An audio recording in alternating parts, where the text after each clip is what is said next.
इस यहाँ पे अभी काफ़ी ज़्यादा यहाँ पे iOS की लड़ाई चल रही है। आप हर कंपनी देखते हो कि अपने अपने यूआई को काफ़ी ज़्यादा क्लीन और प्रॉपर शो करती है, मतलब बिल्कुल फास्टेस्ट यूआई शो करती है। लेकिन क्या भी मैं आप लोगों से पूछूं कि आपके फ़ोन में कौन सा एंड्रॉयड वर्जन चल रहा है, और वो अगर 2 से 3 साल पुराना है, अगर 1.5 साल पुराना है, तब भी क्या आपके एंड्रॉयड 10 चल रहा है या फिर एंड्रॉयड 11 चल रहा है? इसके बहुत कम चांसेस है, आप शायद उसके भी पहले का वर्जन यूज़ कर रहे होगे। और अगर आपके मोबाइल में चल रहा है तो उसका फ़ोन का कमेंट मतलब फ़ोन का नाम कमेंट में ज़रूर बताइएगा। तो आज की इस वीडियो में इसी के बारे में बात करते हैं कि एंड्रॉयड में ऐसी प्रॉब्लम्स क्यों आ जाती है। क्योंकि यहाँ पे बहुत लेट यहाँ पे एक कस्टमाइज़ देखने को मिलती है, यहाँ पे एक लेवल अप देखने को मिलता है, लेकिन थोड़ा लेट देखने को मिलता है। क्यों ऐसा होता है, सारे आज की इस वीडियो में कवर करते हैं। चलो, hey what's up guys, my name is Kish, watching to Kish channel. So let's get started with our today's video titled why actually Android fails in giving good software updates. So let's get started. इसी के साथ बात करते तो एक पहला reason बताता हूँ। तो Android is a open source software. जी हाँ, यहाँ पे एंड्रॉयड क्या है, एक ओपन सोर्स सॉफ्टवेयर है। यहाँ पे बात करते हो, इसको गूगल पहले इंप्लीमेंट करके यहाँ पे अब बना देती है, लेकिन वो खुद के फ़ोन्स में इसको ओएस के फॉर्म में ले लेती है। लेकिन यहाँ पे बात करते हुए दूसरी कंपनीज़ को क्या करती है ना, यहाँ पे दूसरी कंपनीज़ को वो डायरेक्ट ओएस के फॉर्म में नहीं देती, वो देती है कोड्स के फॉर्म में।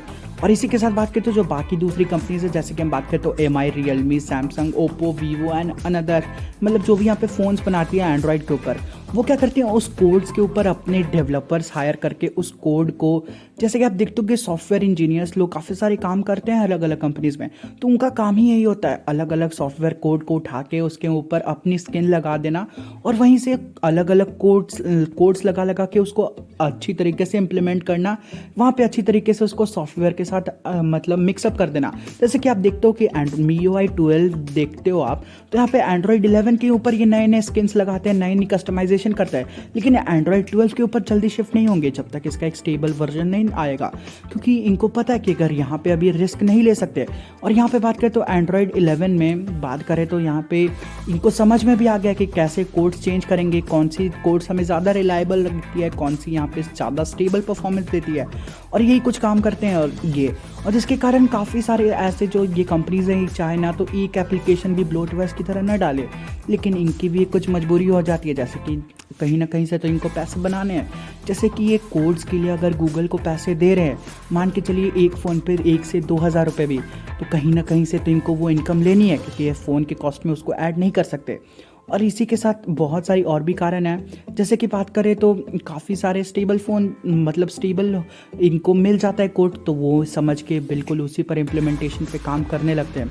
और ये चीज़ ही आपको iOS में देखने को नहीं मिलती। iOS में इनको पता है कि हमें क्या करना है, हम मतलब हमको पता है कि iOS 15 में हमको ये देना है, iOS 16 में हम कुछ ये चीज़ें लाएंगे, ऐसे ऐसे करके। और वो चाहे तो आज से ही अपनी iOS 17, 18 के ऊपर काम चालू कर सकते हैं, लेकिन यही चीज़ ये नहीं कर सकते, क्योंकि इनको कुछ नहीं पता कि एंड्रॉयड 12 में क्या होने वाला है, कैसे कोड्स होंगे, तो इसके लिए वो उसके रिलेटेड कुछ भी नए फीचर्स नहीं ला सकते। दूसरा रीज़न बात करूँ तो यहाँ पे too many companies equal to too many phone. जी हाँ, यहाँ पे मैं बात करना चाहता हूँ, देख सकते हो आप लोग कि सॉफ्टवेयर इंजीनियर्स की डिमांड कितनी ज़्यादा बढ़ रही है। ऐसा क्यों हो रहा है, क्योंकि यहाँ पे आप देखते हो कि यहाँ पे हर महीने ये लोग नए नए फ़ोन लॉन्च कर देते हैं। जैसे कि हम इसी साल की बात करें तो कुछ कोविड जैसे ही ख़त्म हुआ था, इन्होंने अप्रैल में लगभग 26 फ़ोन लॉन्च कर डाले थे। मई में यहाँ पे इन्होंने लगभग 22 फ़ोन लॉन्च कर डाले थे। मतलब आप जोड़ सकते हो, मतलब पर डे एक ना एक फ़ोन ये लॉन्च कर रहे थे।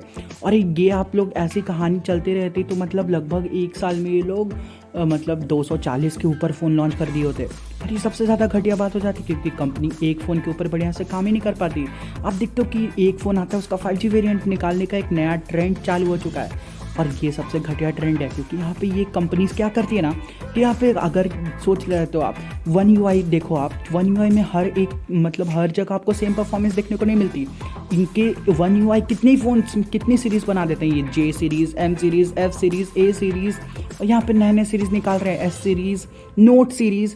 तो सबके के लिए इनको अलग अलग स्टेबलाइजेशन देनी पड़ती है। जो प्रीमियम रहता है उसके पर थोड़ा ज़्यादा ध्यान देना पड़ता है, और जो थोड़ा कम रहता है उस पर थोड़ा कम ध्यान देते हैं। और इसकी वजह से आप देखोगे तो काफ़ी ज़्यादा यहाँ पे प्रॉब्लम हो जाती है, क्योंकि कुछ लिस्ट में अभी फ़ोन होंगे जो ये इनको नेक्स्ट मंथ लाने होंगे, तो उसमें भी कोई एक गड़बड़ हो जाती है। ये नेक्स्ट फ़ोन पे ज़्यादा बढ़िया से ध्यान दें, या फिर जो पीछे फ़ोन निकाल चुके हैं उस पर ध्यान दें, उस पर ज़्यादा अपडेट्स दें, क्योंकि उनके लिए भी इन्होंने प्रॉमिस टाइप कुछ हाइप क्रिएट की थी प्रॉमिसिंग का, जो कि ये बोलते थे 4 साल की सिक्योरिटी पैच ये सब। जो कि ये हाइप बनाने के लिए करते थे। लेकिन यही बात हो जाती है, यहीं पे हो जाती है गड़बड़। अब अपने अगले फ़ोन की आप तैयारी करोगे, अभी जिस पर काम कर रहे हो उस पर स्टेबलाइजेशन की काम करोगे, जो पीछे फ़ोन आ चुके हैं उस पर स्टेबलाइजेशन की काम करोगे, कि जो नई चिपसेट्स आ रही हैं उस पर स्टेबलाइजेशन की कोड्स की काम करोगे। ये सबसे बड़ी दिक्कत हो जाती है आजकल। यहीं पे बोलूँ तो एक और रीज़न आ जाता है, वो है प्लान्ड ऑब्सोलेंस। जो यहाँ पे बात करते हैं तो काफ़ी सारी कंपनीज ये घटिया काम करती हैं, घटिया हरकत करना चाहूँगा मैं उसको। घटिया शब्द इसलिए यूज़ करना पड़ रहा है क्योंकि कंपनीज जानबूझ के, आप लोगों को एक एग्जाम्पल देके समझाता हूँ। एक बार क्या हुआ ना कि यहाँ पे एक बल्ब की कंपनी थी, लगभग 1900 में, यूएस की कंपनी थी वो, समझे। तो मतलब कि वहाँ पे क्या होता है कि वहाँ पे उन लोगों ने मीटिंग अटेंड करवाई, इसलिए नहीं क्योंकि उनको कोई नई टेक्नोलॉजी की ज़रूरत थी, या फिर इसलिए भी नहीं क्योंकि उनको और प्रोडक्शन करना था। बेसिकली और प्रोडक्शन तो होते नहीं थे फैक्ट्रीज में, लेकिन मतलब प्रोडक्शन बढ़ाने के लिए भी नहीं और कोई सस्टेन करने के लिए भी नहीं, लेकिन इसलिए की गई थी क्योंकि यहाँ पे उनके बल्ब कुछ ज़रूरत से ज़्यादा ही चल जा रहे थे। और इससे क्या होता था कि लोग उनको वापस पैसा नहीं देते थे। और यही सेम काम करती है अब ये कंपनीज। क्या करते हैं, ये प्लान करके चलते हैं कि आपका फ़ोन इससे ज़्यादा साल नहीं चलने देंगे। ये फुली प्लान्ड वर्क होता है और ये सबसे घटिया काम लगता है मेरे को। जी हाँ, ये घटिया अप्रोच रहता है, आपके फ़ोन को कैसे बिगाड़ा जाए ये सब सोच के चलते हैं। कितने महीने बाद इनको सॉफ्टवेयर अपडेट देना बंद कर देना है, कितने महीने बाद इनके फ़ोन को हैंग करवाना शुरू कर देना है। ये सारी चीज़ें ये सब सोच के समझते हैं, सोच समझ के चलते हैं। और यहीं पे बात करो, अब आप लोग बोलोगे कि एप्पल ऐसा क्यों नहीं करती, तो देखो यार, एप्पल यहाँ पे अपनी अलग जगह बना चुकी है, उसकी आइडेंटिटी ही कुछ अलग है। एप्पल ने क्या किया है, शुरू से ही हमेशा एक प्रीमियम बजट, प्रीमियम लोगों को ही टारगेट किया जो प्रीमियम पे कर सकते हैं। इसलिए देखते हो कि एप्पल आपसे पहले ही उतना महंगा चार्ज कर लेता है, जो कि शॉर्टली काफ़ी ज़्यादा मिनिमम लगेगा अगर आप एप्पल के प्रोडक्ट्स एक बार आप उसको यूज़ करने लगोगे। और इतनी ज़्यादा बढ़िया ये यूजेस में रहती है कि आप उसके और प्रोडक्ट्स को भी बाय करना पसंद करोगे। और इसी के साथ वो आपको इकोसिस्टम में घुसाता है और कहीं ना कहीं वो आपसे कुछ चार्जेस भी लेता है, जैसे कि अब उसकी जो सर्विसेज हैं। और यहीं पे बात करें तो आप iCloud में पैसे देते हो, कुछ देते हो, अगर नहीं भी देते हो तो ऐसा मैं चाहता नहीं हूँ, लेकिन अगर कभी आपका फ़ोन ख़राब हो गया वारंटी के पास बाद, तो यहाँ पे एप्पल आपसे इतना प्रीमियम चार्ज करता है कि आपको भी लगता है कि छोड़ो अब 10-15 हज़ार लगा के एक नया फ़ोन ही ले लिया जाए। लेकिन हाँ, आपको वो अपनी इकोसिस्टम में घुसाने की कोशिश करता है और आप घुसते भी हो। ये 99.3% यहाँ पे एक सर्वे के हिसाब से निकला है कि जो लोग एप्पल का फ़ोन लेते हैं वो दोबारा फिर किसी कंपनी पे शिफ्ट नहीं होते। लेकिन एंड्रॉयड में केस बिल्कुल उल्टा है भाई, 25% लोग भी नहीं टिकते एक कंपनी के ऊपर।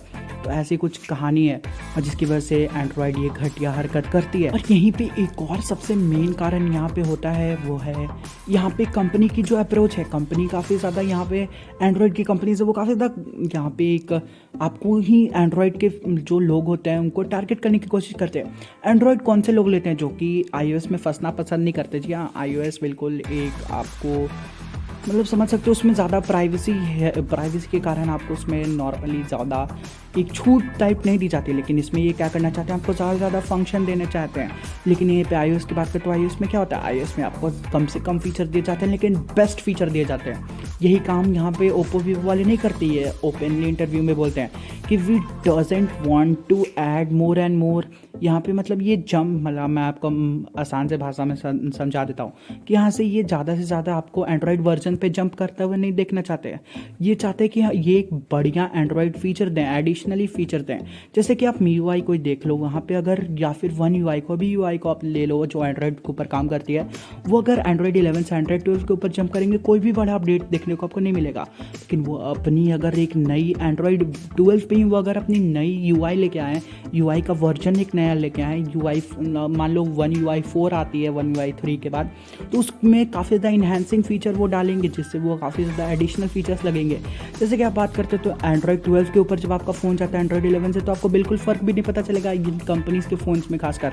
लेकिन यहीं पे बात अगर आप गूगल की यूज़ करते हो तो वो तो एक अलग ही बात हो जाती है, लेकिन इन कंपनी एंड्रॉयड कंपनीज़ में। और लेकिन अगर आप इनकी जो स्किन जंप करते हो, इनकी जो एंड्रॉयड वर्जन आप जंप करोगे ना, इनकी जो कंपनीज़ की अपनी वर्जन होती है UI की, उसमें आपको काफ़ी ज़्यादा बढ़िया यहाँ पे इन्हेंसिंग फीचर्स देखने को मिलेंगे। कैमरास में बात कर लो, यहाँ पे सारे कुछ में एक इंटरैक्टिव और ज़्यादा इसको इंटरैक्टिव बनाने की कोशिश करते हैं क्योंकि वो उस एंड्रॉयड वर्जन को समझ चुके हैं, उसकी स्टेबिलिटी को समझ चुके हैं, उस पर कैसे काम करना है, कौन से कोड्स डालना है, तब वो रिलायबिलिटी के साथ काम करेगा, ये समझ चुके हैं। इसकी वजह से ये ज़्यादा इन्हेंसिंग काम करना चाहते हैं। There a big shout out for Mr. Gajraj Singh who has commented a very lovely comments and giving us very good suggestions from last 2 videos. So thank you Mr. Gajraj. Hope you will give support like this only and welcome to Techie family. So जी हाँ guys, यही होती है video खत्म. Video पसंद लगे तो video को like जरूर कर देना, चैनल पहली बार चैनल को सब्सक्राइब जरूर कर देना. I'll see catch you in the next one. Goodbye.